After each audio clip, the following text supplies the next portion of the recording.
ne blesse pas les personnes qui croient en toi. Voilà pourquoi tu dois aussi avoir la capacité de dire pardon avec rapidité.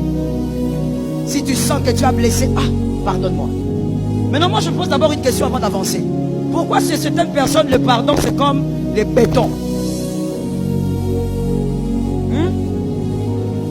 Chez certaines personnes, pourquoi le pardon est lourd comme ça? Ça veut dire le pardon pèse comme les colonnes ici. On va t'appeler, on va te dire mon frère, regarde ce que tu as fait, tu as mal fait. Non, écoutez, je vais vous expliquer parce que, écoutez, c'était pas facile. Mon frère, sois humble. Est-ce que vous savez que le pardon arrête, comment je vais dire ça? Le pardon écourte la causerie. Est-ce que vous savez ça? Demande pardon, c'est fini. On passe à autre chose. Mais surtout que les femmes me donnent la main. Écoute bien leur voix. Que les femmes donnent la main. Vous avez écouté leur voix?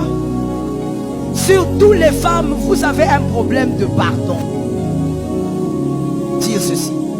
J'ai l'habitude de dire. On ne demande pas pardon en offrant un cadeau.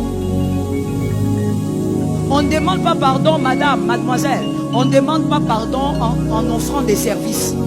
Tu as vexé ton mari, mais comme tu as un cœur dur, noir, tu es orgueilleuse, alors tu viens comme ça, tu commences à servir. Tu lui amènes le jus, tu lui amènes le coca, tu lui amènes du thé, tu lui amènes même 5 choses à boire.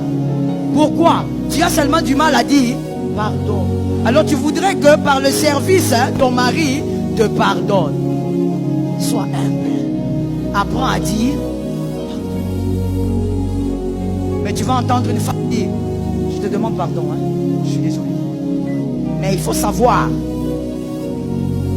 ce que je dis là c'est faux. Vous-même les femmes, ce que je dis là c'est faux. C'est vrai.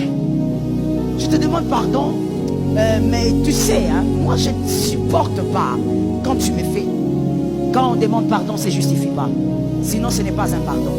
Est-ce que quelqu'un m'a entendu?